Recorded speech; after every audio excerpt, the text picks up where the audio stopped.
You didn't notice. 6. I thought whether you noticed 6. What? Right. You didn't notice.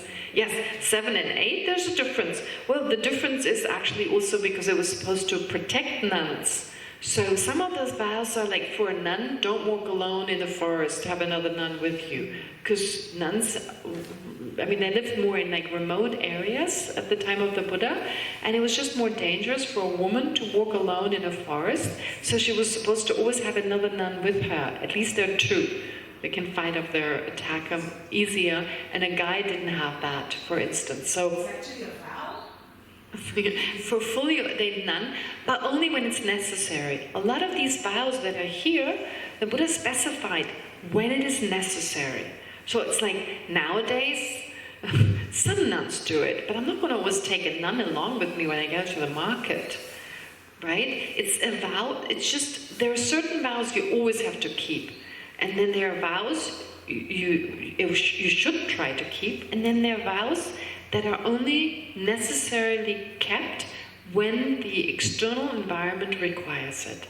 So a lot of the vows, if you read them, they have to do, I mean, even like going begging for your food, don't cover the rice with the vegetables. So in the hope you get more rice, or cover the vegetable with the rice in the hope you get more vegetables.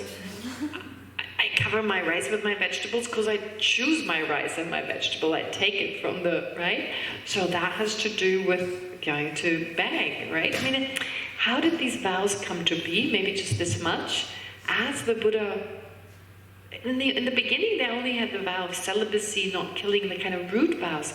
But then, depending on the behavior that was an issue for a certain group of vows, that's when they were added, right? They were just added, certain vows, when it was inappropriate, when it became an obstacle to someone's practice. Okay, that's how the vows came to be. And that also accounts for the fact, that in some areas the Buddha gave certain vows, in other areas he gave different vows. So the tradition, the lineage of those vows was taken to different countries. So in Thailand, the vows are slightly different to Burma, different to Cambodia, different to, well, probably similar there, but different to China and different to Tibet, because different lineages were passed on. Now, what I was trying to say, number 6 you didn't notice. No. Now you did. Now you did. Okay. Now maybe the last thing, that is like a probation. So a nun, before she becomes fully ordained, there's supposed to be a time when she doesn't take, like she tries to take the vows, but she's on a probation. That seems really unfair. Men don't have that probation. But, you have to just look back historically what it was like to be a woman in India around the Buddha. I mean, the Buddha was historically said to have the first women's club. That's the nuns. Where nuns were just with nuns and organized themselves. That was unheard of before, because women were always under their husbands, their brothers, their fathers, their brothers, their husbands, and their sons. Always. And then to leave, and this is still true nowadays, if you leave your home, you can never come back. That's it. If you get married and the guy doesn't like you, he dies, you're done, you're out of it. You're totally on your own. It's terrible. In some traditional places where they practice that, if you're a widow at the age of 16 because you were married to a 57-year-old guy who died a few weeks later, you have your hair shaved and you live in these kind of ashrams where only widows live, and you are nothing because you have no husband. It's terrible. And that was practiced at the time of the Buddha. So you want to become a nun and you want to go back to being a lay person, that is a huge step, because what are you going to go back to? There's nothing to go back to. You can't go back to your family. So you better be sure that this is what you want. This is how I interpret this. I once had to prepare a paper on women in Buddhism, especially at the time of the Buddha, and I did some research on that. And it became so clear that women had the Buddha, out of compassion, was like, you have to be sure that's what you want, because you know you can't go back. Men could always go back to their families. They'll always be accepted back. So the Buddha gave the opportunity for people to give back their vows. But for nuns, culturally, and the Buddha couldn't change the culture existing at the time, it was a big step. That's why. I believe that's why. It wasn't like discriminating against women, but just make sure that's what you really want. Give it some time, right? Don't take that step yet, okay? So, because of that probation time, I don't know really how that manifested. Of course, once you had become a nun, maybe the relation to the family wasn't as severed as it was when you became a fully ordained nun.